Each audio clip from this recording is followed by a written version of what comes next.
once again, Happy New Year. Ever since late last night, I have been receiving messages on my messenger and WhatsApp of people in various places saying Happy New Year greetings.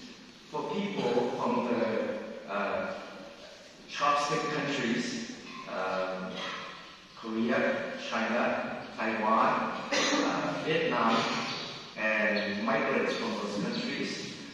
Today is a very special day. And for Vietnamese people, for example, they celebrate New Year 3 days, just like people in China do. And for Catholic Vietnamese, they celebrate 3 days, beginning with the Mass each day. So the first day, the Mass, they go to church to thank God for all the blessings of the past year and to pray for the new year. And the second day, the Mass is dedicated to ancestors, to pray for those who have gone before us. As you know, filial piety in the Confucian culture is very important. So the Catholic Church also has a special Mass for us to pray for our ancestors. And then on the third day, the Mass is dedicated to praying, to sanctify the work that we will do in the coming year.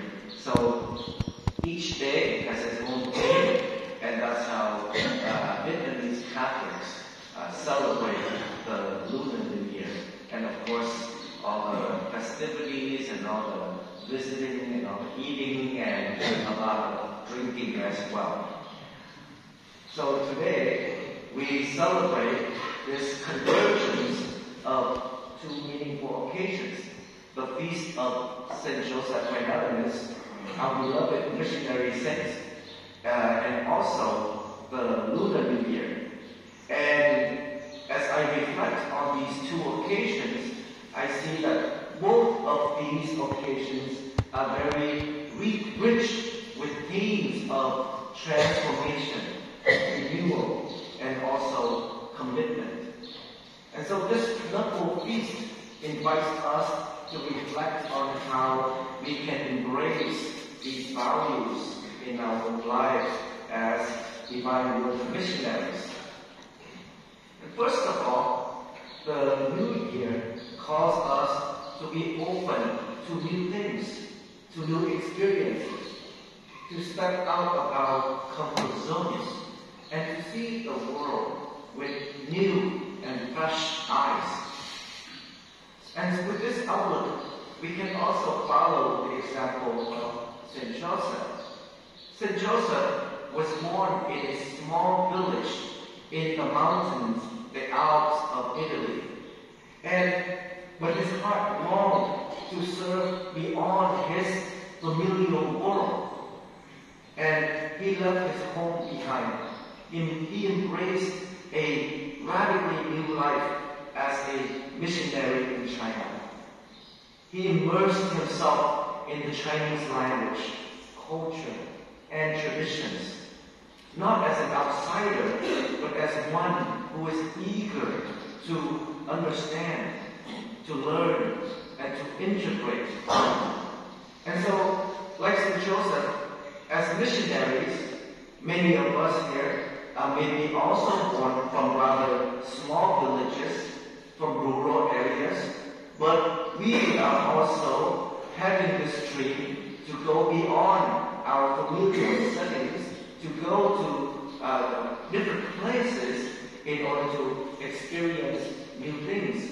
And so we are also encouraged and challenged to meet people, to have new encounters, to learn from them, and to also bring the gospel into their lives with humility and love.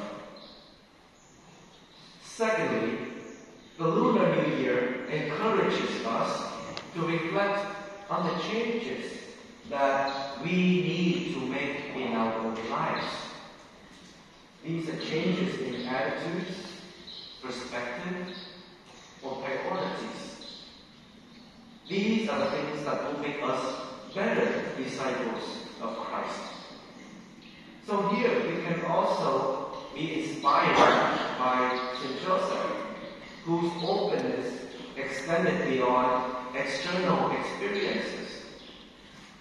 We know that at first he was not so happy with his situation and the people that he encountered in China.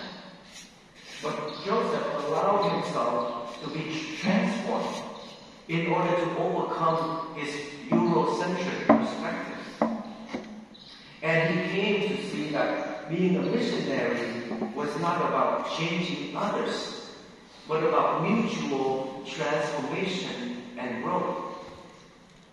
And he famously said, the language that everyone understands is love. So this understanding transformed this mission from a task, from being a task, to a vocation that is rooted in love and mutual respect. So transformation, like mission, begins within. And St. Joseph Freinademetz offers us a model of humility and openness to God's grace. Thirdly, the new year is also a time for renewed commitments. As members of the Society of the Divine Word, we are called to recommit ourselves to the mission with creativity, fidelity, and courage. Here we can also learn from St. Joseph. He had an unwavering commitment to his mission, even in the face of many hardships. From adapting to a new culture to enduring health challenges, he persevered with faith and dedication. His life, we can say, was an embodiment of St. Paul's words, I have become all things to all people, that by all means I might save some. As we know, St. Joseph spent his entire missionary career in China and never returned to Europe after being sent on his mission. Once he arrived in Hong Kong in 1879, he dedicated the rest of his life to the Chinese people, primarily in the South China province of China. And although St. Joseph faced many difficulties and challenges, including learning the language, adapting to Chinese culture, and enduring personal hardships, he embraced his mission with unwavering commitment. He immersed himself fully in the culture, even adopting traditional Chinese attire and practices to better connect with the people he served.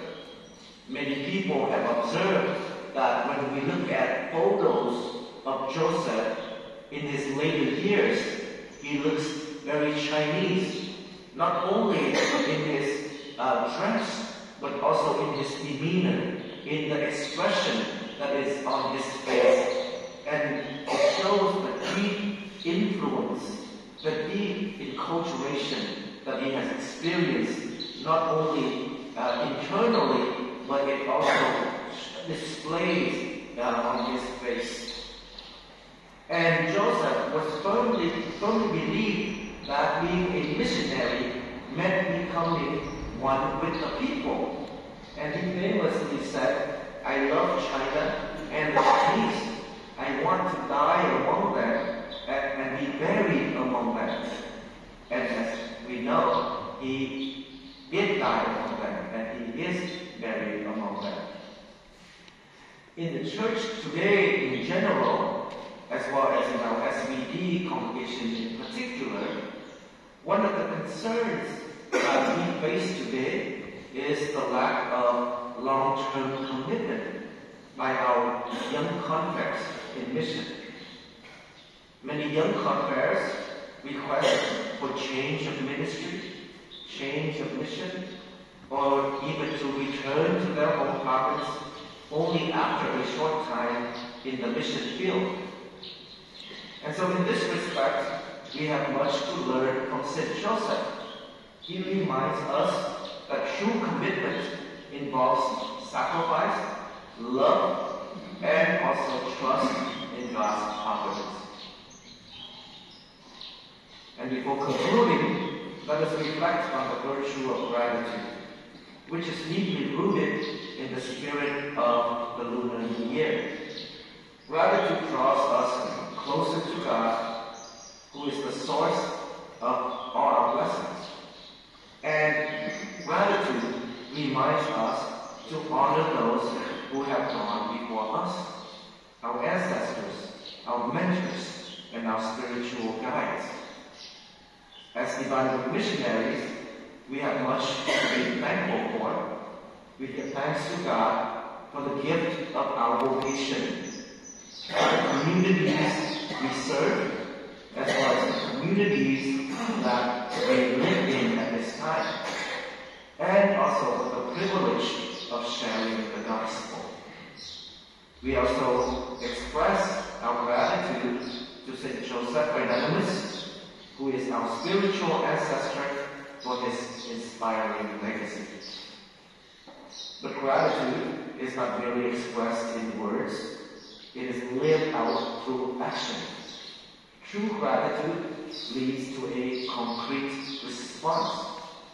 The best way to thank God and Saint Joseph is by living our missionary vocation with faithfulness and creativity.